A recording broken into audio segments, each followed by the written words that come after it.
This module of an Introduction to Special Education will explore the student support process. Several years ago, Arlington Public Schools consolidated several previous processes into what we now call the student support process.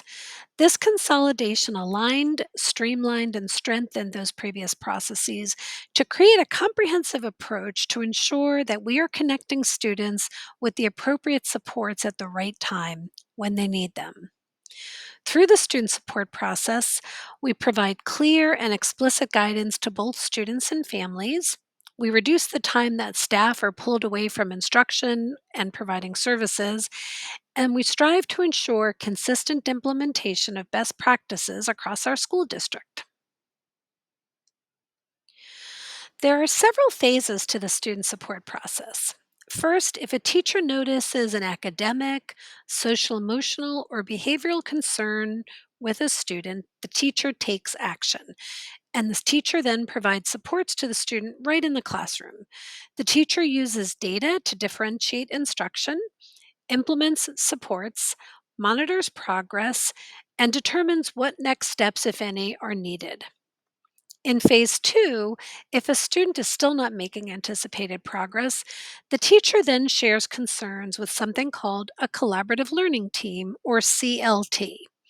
The CLT will brainstorm, make intervention recommendations, and work with the teacher to monitor progress. At this point, the teacher will ensure that the family is aware of concerns and what steps are being taken at school. If after several weeks of interventions and careful progress monitoring, concerns continue to persist, then phase three is implemented, which is a referral to a student support team. Although staff generally follow the three phases just discussed of the student support process, it's important to note that parents can also make a recommendation, and parents can refer their child to a student support team directly at any point in time if they have concerns about their child. The student support team, often called the SST, is an interdisciplinary team that includes parents and guardians.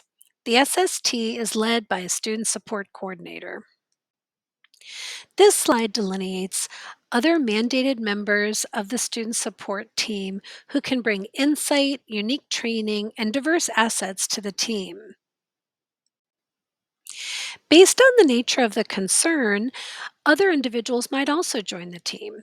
For example, if there was a concern about a child's speech development, it would be helpful to invite the speech and language therapist to participate in the student support team meeting.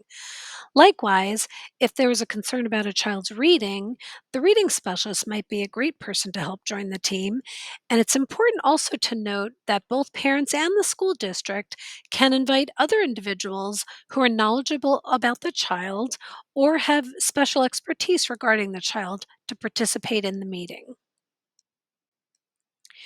As we consider participating in the meeting, it's very important that parents recognize the very important role they play as team members.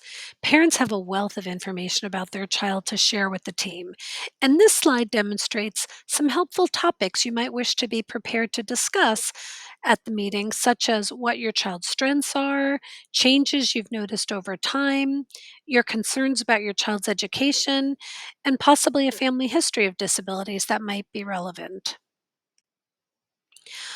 Once the team is assembled, the team members will have an opportunity to discuss the existing concerns related to the child, and then together we'll determine the next steps. There are three typical outcomes of a student support team meeting. The first outcome is development of a formal intensive intervention plan. The second option is considering whether the student might require a Section 504 screening.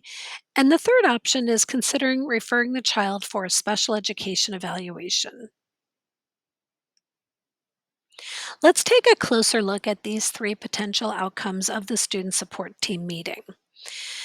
The first outcome, the intervention plan, is an opportunity for the team to create a very specific evidence based intervention or approach to put in place for the student. The intervention plan is in addition to the child's core instruction, it's based on data, it's explicit, systematic, and focused on the student's needs. The intervention plan is measurable, goal-oriented, and it's intended to produce a change in knowledge, skills, or behavior. The intervention plan is delivered by a trained instructor, and the team will discuss how progress will be monitored and how that progress will be shared with all members of the team, including the family. The second possible outcome of a student support team meeting is consideration of a Section 504 screening. Section 504 is actually a civil rights law which is designed to protect individuals with disabilities from discrimination. In the school setting, Section 504 plans may be provided to students who have known disabilities that significantly impact a major life activity, such as learning or thinking.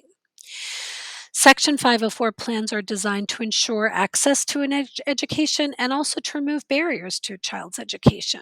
This is often referred to as leveling the playing field.